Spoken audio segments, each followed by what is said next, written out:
कई बार ना हम अकेले रहने के डर से एक झुंड में शामिल हो जाते हैं।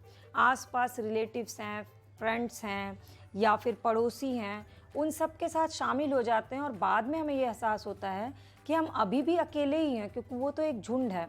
अकेलापन कब दूर होता है? जब आपके पास कोई ऐसा हो जो आपकी बातों को समझे, सुने और किसी और से शेयर ना करे, आपका पीठ पीछे मजाक ना उड़ाए। जो आपके चेहरे पे है वो वैसे ही रहे। और ऐसे आज की दुनिया में, आज के रिलेशंस में ऐसे बहुत कम मिलते हैं। हेलो नमस्ते माई करची से कलम तक फैमिली, मैं हूँ रचना और आज की सोच के साथ ही आज की ब्लॉग भी शुरू होती है। तो ब्लॉग की शुरुआत सुबह रचित के टिफ़िन बनाने से हुई। तो मैंने बनाया आटा और चने के दाल के फरे, जिसको बिहार में पिट्ठा कहते हैं, यूपी में फरे कहते हैं, एमपी में भी फरे ही कहा जाता है, एमपी और छत्तीसगढ़ में, लेकिन वहाँ दाल के बिना बनता है। तो गेहूं के आटे और चने के दाल से एक कंप्लीट डाइट हो जाती है ये रोटी और दाल दोनों वाला। एक लोई से 4 बन जाते हैं फरे। प्याज काट लिया, बाहर अपने गमले से करी पत्ता तोड़ करके ले आई, क्योंकि करी पत्ता बहुत ही ज़्यादा टेस्टी करता है किसी भी डिश को। और पता है करी पत्ता के बड़े सारे फ़ायदे हैं, मतलब इसके फ़ायदे तो मैंने ऑलरेडी आपके लिए पहले भी कई वीडियोस में शेयर किए हुए हैं। फिर कढ़ाई चढ़ाई और कढ़ाई में डाला घर का बना देसी घी और देसी घी में तड़का दे दिया प्याज का, करी पत्ते का और थोड़ा सा राई। इसे फरे फ्राई, जैसे हम मोमोज़ फ्राई खाते हैं ना, उसी तरह से फरे फ्राई बहुत अच्छे लगते हैं और टिफ़िन में ये और ज़्यादा अच्छा लगता है। वैसे रचित को स्टीम भी बहुत पसंद है, गरम गरम, लेकिन स्टीम के साथ प्लस पॉइंट क्या है ना कि वो गरम गरम अच्छा लगता है। अगर वो ठंडा हो जाएगा टिफ़िन में तो अच्छा नहीं लगता है। इसीलिए मैंने रचित को फ्राई करके दिया। तो अब बस प्याज हल्का सा लाइट ब्राउन होगा और फरे को छोटे छोटे टुकड़ों में काट लिया था। बहुत सुंदर लगता है, वाइट एंड येलो कलर का। और रचित को ने बोला थोड़ा सा ज़्यादा देना, मैं अपने फ्रेंड्स से भी शेयर करूँगा। रचित को ये बहुत पसंद है, इसलिए उसको लगता है कि उसके फ्रेंड्स को भी बहुत पसंद आएगा। तो मैंने फरे फ्राई कर दिए और फिर टिफ़िन बॉक्स लगाया। तो टिफ़िन में आज फ्रूट्स भी रखना था, ड्राई फ्रूट्स भी रखना था। और आज मैंने मीठा नहीं रखा, क्योंकि रचित का फिर घर आकर के भी एक्स्ट्रा मीठा हो जाता है। तो ड्राई फ्रूट्स में रखा है अखरोट, जो कि हम सब के लिए बहुत ज़रूरी है। हम लोग सिर्फ बोलते रहते हैं कि हमें खाना चाहिए, लेकिन एक्चुअली में हम लेडीज़ सब ऐसे ही होते हैं, सिर्फ बोलते हैं, करते कोई भी नहीं है। रेगुलर बेसिस पे तो बिल्कुल भी नहीं करते हैं। रचित के लिए टिफ़िन रखा तो याद आया मुझे भी 2-4 अखरोट खा लेने चाहिए, तो मैंने भी 2-4 खा लिए। फिर फरे रख दिए और ऊपर सेब काट के रख दिया। सेब इसलिए क्योंकि अनार भी था, अनार छिलके भी देती हूँ, लेकिन टिफ़िन में क्या होता है, अनार खाते नहीं बनता है। तो रचित जब स्कूल से घर आता है तो मैं उसे एक अनार छिलके दे देती हूँ, क्योंकि ये जो ग्रोइंग एज होता है ना, इससे बच्चों में हीमोग्लोबिन की बहुत कमी होती है। और अलग से फॉलिक एसिड का सिरप देने से बेटर ऑप्शन होता है कि आप डेली बेसिस पे खजूर या अनार, ये सारी चीज़ें बच्चों को खिलाओ और साथ ही साथ बच्चों के साथ खुद भी खाएं, क्योंकि लेडीज़ का भी इस एज ग्रुप में हीमोग्लोबिन कम होता है। तो ये एक बहाना होता है मेरा, रचित के बहाने मैं भी अनार खा लेती हूँ, मैं भी खजूर खा लेती हूँ, मैं भी अखरोट खा लेती हूँ। अलग से अपने लिए तो याद रहता नहीं। इसके बाद पूरा घर ठीक ठाक किया मैंने, डस्टिंग की, क्लीनिंग की और आज फाइनली 10 दिन बाद मेरी हाउसमेट आ गई, तो मुझे झाड़ू पोछा नहीं करना पड़ा। और फिर मैंने पूजा पाठ किया। अभी सावन में स्पेशल पूजा होती है, तो पहले ही नहा धो के पूजा कर लेती हूँ। और फिर अपने लिए चाय बनाया और सेकेंड राउंड अपने लिए भी फरे फ्राई कर लिए। वैसे ब्रेड ऑप्शन भी था, जैसे रचित सुबह ब्रेड खा करके गया और टिफ़िन में फरे, एप्पल और वो ले गया। लेकिन और मेरी चाय की खास बात ये होती है कि मुझे तुलसी पत्ता, अदरक, लौंग और काली मिर्च चारों चीज़ें चाहिए होती हैं। और मैं चाय तभी बनाती हूँ जब मेरे आसपास कुछ और लोग होते हैं। जैसे मेरी जब हाउसमेट आ जाती हैं तो मैं उनके लिए बनाती हूँ। मुझसे अकेले सिंगल कप चाय बनता नहीं है और सिंगल मुझे चाय पिया भी नहीं जाता। चाय के लिए मेरी कंपनी बहुत ज़रूरी है। और अभी हस्बैंड भी नहीं है, वरना हस्बैंड मुझे कंपनी देने के चक्कर में चाय पी लेते हैं। खैर, आपको लिए चाय में क्या स्पेशल होना ज़रूरी है? अदरक वाली चाय, इलायची वाली चाय, लौंग वाली चाय, मसाला चाय, क्या आप पसंद करती है? प्लीज़ नीचे कमेंट सेक्शन में ज़रूर बताइएगा, क्योंकि चाय हम सबकी वीकनेस ही नहीं, बल्कि चाय हम सबके लिए एक इमोशन है। अगर इसके बारे में कोई कुछ बोल देता है ना, तो लगता है इमोशन शर्ट हो गया। हालांकि सही बताऊं तो अभी इतनी गर्मी है ना कि एक टाइम चाय भी पी लो तो वो इमोशंस कंप्लीट पता हो है, जाते मेरे पापा जो जिस डिपार्टमेंट में थे, रिटायर्ड हो गए अब तो। डिस्ट्रिक्ट जज थे पापा। तो पापा का ट्रांसफ़र होते रहता था हर 3 साल पे। तो हर 3 साल पे ना हम लोग को आदत सी पड़ गई ट्रांसफ़र की, सामान पैकिंग की। और मुझे याद है उस समय सामान हम लोग खुद पैक करते थे। बोरा आता था, चट्टी, सुतली, पुआल, इन सब से मिला करके पूरा सामान हम सब लोग स्कूल बंद कर देते थे। 1 महीना मम्मी के साथ सिर्फ पैकिंग करवाते थे और फिर खोलते थे। तो मेरे अंदर एक अलग ही एंथू लेवल होता था कि जल्दी से सामान खोलें, जल्दी से घर सेट करें और घर का खाना खाएं। चावल, दाल, भुजिया और घी डाल करके बचपन से वो आदत पड़ गई। अब ये पता ही नहीं था कि मेरी किस्मत में यही लिखा हुआ है कि शिफ्टिंग होनी है और बार बार घर सेट करना है। मुझे ये करने में बहुत मज़ा आता है। ये फर्स्ट टाइम ऐसा हो रहा है कि मेरा काम बहुत स्लो चल रहा है। इसका रीज़न ये है कि बगल में मम्मी के घर में रह रही हूँ, ऑलरेडी सारी चीज़ें मिली हुई हैं, गेस्ट हाउस का खाना नहीं खा रहे हैं, घर का खाना खा रहे हैं, तो लग रहा है चलो आराम आराम से ही सेट करें। बट इस आराम से सेट करने में ना सामान जो पैक्ड था उसकी खूबसूरती ख़त्म हो जाती है, उसका शाइनिंग ख़त्म हो जाता है। तो सबसे पहले मैंने क्या किया पता है, ऑनलाइन वुड टच का एक पेंट ऑर्डर करवाया और सारे फर्नीचर को पेंट किया, ताकि फ़र्नीचर की जो शाइनिंग है ना, इतने साल से लगातार शिफ्टिंग हो रही है, वो वापस आ जाए। और बाकी तो मेरा घर अभी बहुत फैला हुआ, मैं आपको दिखाती हूँ। और मैं ये सोच रही हूँ कि किस कोने से शुरू किया जाए, कैसे काम शुरू किया जाए। काम चल ही रहा है, बट शुरू मेरा इन द सेंस स्पीड में, क्योंकि अब मुझे एक टारगेट बनाना पड़ेगा कि मुझे इतने दिन में घर को सेट कर लेना है। अभी तक तो जो भी काम हो रहा था वो दूसरों पे डिपेंडेंट थी, लाइक ये सब ड्रिल हुआ है, सारा कुछ ये सब मैंने नहीं किया। स्टाफ आया था, उन्होंने ड्रिल किया, एसी लगाया, टाटा स्काई लगाया, जितने भी ड्रिलिंग के काम थे वो हो गया। मैं पहले सबसे पहले ड्रिलिंग का काम करवाती ताकि जो डस्ट है ना वो निकल जाए एक बार में। उसके बाद मैंने फ़र्नीचर को शाइन किया, फ़र्नीचर अब चमक गए, अब मुझे बाकी सेटअप करना है। तो मैं पहले आपको घर की अभी की कंडीशन दिखा देती हूँ, और उसका जब सेट हो जाएगा तब तो आपसे शेयर करूँगी। तो ये जो कॉर्नर है, ये ड्राइंग रूम का कॉर्नर है। यहाँ पे मैंने सारे डेकोरेटिव आइटम्स जितने भी थे वो कलेक्ट कर लिया है। इसके ऊपर एसी लगवाया है, घड़ी लगवा ली, कर्टेन का रॉड ड्रिल करवा लिया, इधर ये पूरा ड्रिलिंग करवा लिया है। यहाँ पे एक्चुअली वॉल बहुत छोटे हैं सरकारी मकान के हिसाब से, पहले जितना बड़ा बड़ा होता था वैसा है नहीं, तो काफ़ी सोच सोच के ड्रिल करवाना पड़ा है कि कहाँ पे क्या चीज़ आएगी सही। यहाँ कॉर्नर में कुछ चीज़ें डेकोरेट करूँगी। फर्नीचर सोफ़ा जो है वो लगाया, और देखिए आप, मुझे सोफ़ा आपको चमकते हुए दिख रहा होगा, है ना? क्यों? क्योंकि मैंने इस पर वही वुड टच वाला शाइनर पूरा इस पर कर दिया ताकि इसकी चमक बनी रहे। इसके बाद है डाइनिंग स्पेस,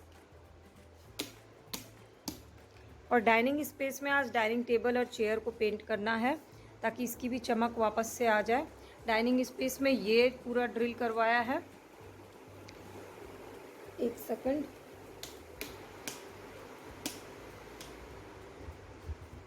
ये अभी सारे गत्ते बांध के रखे। वैसे तो मैक्सिमम गत्ते मैंने मतलब दे दिया है, जो कचरे वाले आते हैं ना उनको दे दिया, बट ये कुछ गत्ते हैं जो बांध के रखे, कभी ज़रूरत पड़ी तो।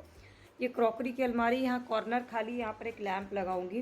कुछ डेकोरेटिव आइटम जो है वो बच गए हैं, घड़ियाँ एक्स्ट्रा बच गई हैं, क्योंकि वहाँ पे 9 कमरों का मकान था, यहाँ पे 3 कमरा है, तो उस हिसाब से घड़ी तो बच ही जाएगी। ये कुछ आइटम्स हैं जो एक्स्ट्रा है, जैसे स्टीम मशीन है, मिक्सी के जार एक्स्ट्रा है।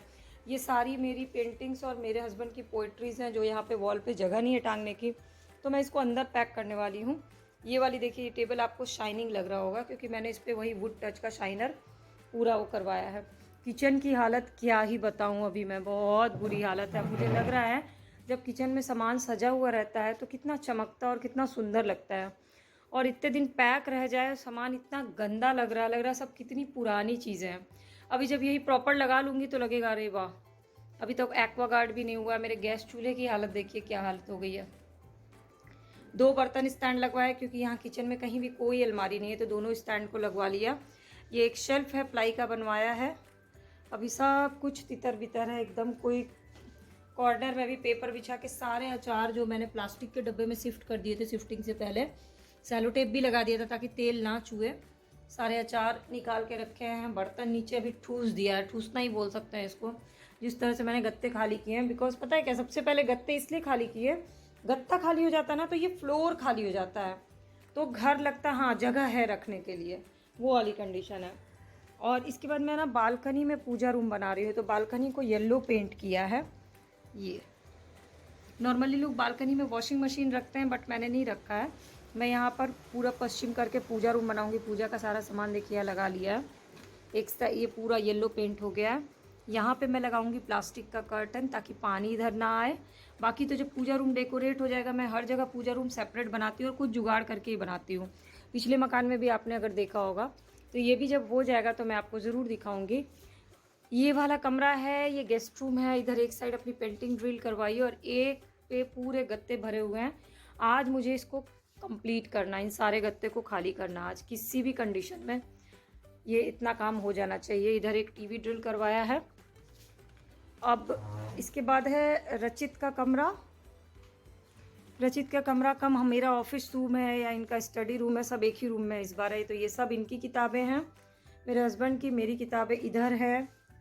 इधर रचित का स्टडी टेबल है, कंप्यूटर लगा के यहाँ पे मैंने वाइट बोर्ड लगाया, दरवाजे के पीछे लगाया ताकि इस स्पेस का यूज़ हो जाए। जब भी क्लासेस लूँगी तो दरवाज़ा बंद करके क्लासेस लूँगी तो इस स्पेस का यूज़ हो जाएगा। इस बाथरूम में मैंने वॉशिंग मशीन रख दिया है और ये रैक पे अभी मैं बुक्स लगाऊंगी अपनी। ये देखिए मेरी किताबें लगी हुई हैं और भी बहुत सारी किताबें अभी मेरे पास, बट अभी ये रैक पूरा सेट करना है मुझे।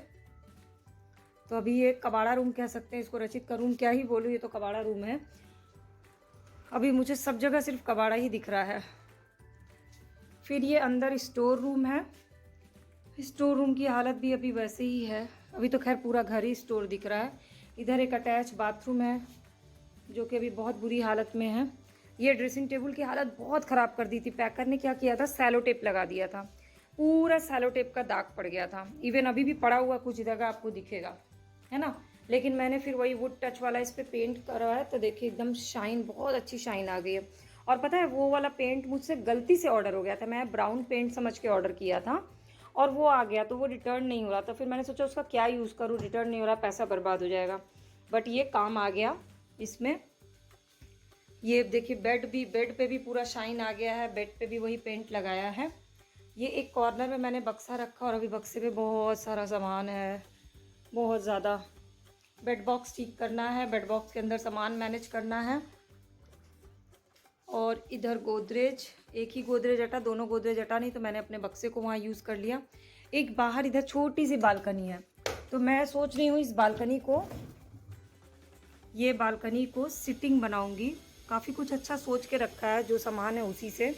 अब देखती हूँ कितना सक्सेसफुल हो जाती हूँ, पर बहुत छोटी सी बालकनी है और ये सबसे लास्ट में करूँगी। पहले तो बाकी पूरा घर सेट कर लूँ। जब घर में घुसती हूँ ना तो लगता है कि इस एंगल से किधर से काम शुरू करूँ, अकेले थोड़ा करके क्या किया जाए फिर। और क्या है ना, तो बेसिकली भी क्या हो रहा है कि अभी रचित के स्कूल भी चल रहे हैं और मेरा भी बहुत सारी चीज़ चल रही हैं। लॉ की क्लासेस चल रही हैं मेरी। घर का सुबह से लेकर रात तक सेम वही काम होता है, नाश्ता, खाना, कपड़े, घर की क्लीनिंग, डस्टिंग, रचित को ट्यूशन पढ़ाना। इन सब के साथ अपने घर को सेट करना एक टास्क हो जा रहा है। हर बार क्या होता है, गेस्ट हाउस में रहते हैं तो फुल फ्री रहते हैं, रचित का स्कूल भी नहीं चलता रहता है 10 दिन के लिए, उसके बाद ही एडमिशन कराते हैं। तो फोकस रहता है कि सिर्फ एक ही काम करना है, घर को ठीक करना है। इस बार फ्री ही नहीं हो पा रही तो एक एक 2-2 घंटा निकाल के थोड़ा करके काम करी। तो मुझे पता है कि 15-20 दिन और लगने वाला है और मैंने एक्चुअली अपने ऊपर ज़्यादा लोड लिया भी नहीं है, क्योंकि मुझे पता है कि जब मुझे ही करना है और अभी मैं और रचित ही हैं, अगर मैं बीमार पड़ूंगी या मुझे कुछ होगा तो रचित को देखने वाला कोई नहीं है। इसलिए मैंने उसी हिसाब से अपने ऊपर लोड लिया हुआ है कि उतना ही काम करूँ जितने में मैं फिट एंड फाइन रह सकूँ और रचित का ध्यान रख सकूँ। तो बेसिकली कितना भी कम कर लो ना काम, तब भी डेली बेसिस पे आपके सुबह से रात तक एक फिक्स काम जरूर होता है जिसको आप अवॉइड कर ही नहीं सकते। जैसे कि ये जो कपड़े हैं ये कभी भी अवॉइड नहीं हो सकते। थर्सडे छोड़ दिया तो बाकी दिन कपड़े इकट्ठे हो ही जाते हैं। स्कूल ड्रेस पर डे धुलना ही है क्योंकि वाइट यूनिफॉर्म है। स्कूल बैग में बारिश का पानी चला गया तो स्कूल बैग धुलना पड़ा। जूते पूरे भीग गए तो जूता धुल करके उसको सूखने डालना पड़ा।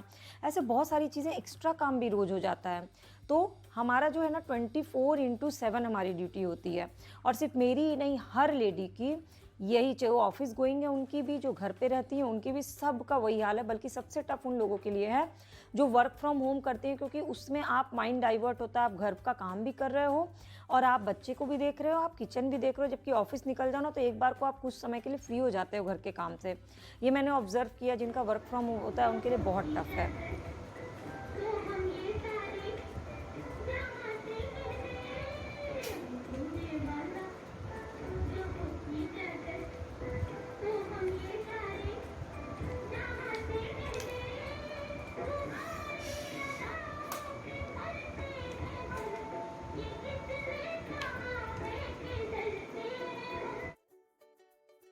इंडिपेंडेंस डे के एक दिन पहले रचित ने ये बड़ी प्यारी सी ड्राइंग अपने मन से बनाई और मैं सामने ही खाना बना रही थी। तो ये घर का फ़ायदा ये है कि किचन और डाइनिंग स्पेस सामने है ना, तो रचित खेल कर आता है तो एक ड्राइंग रोज़ बनाता है।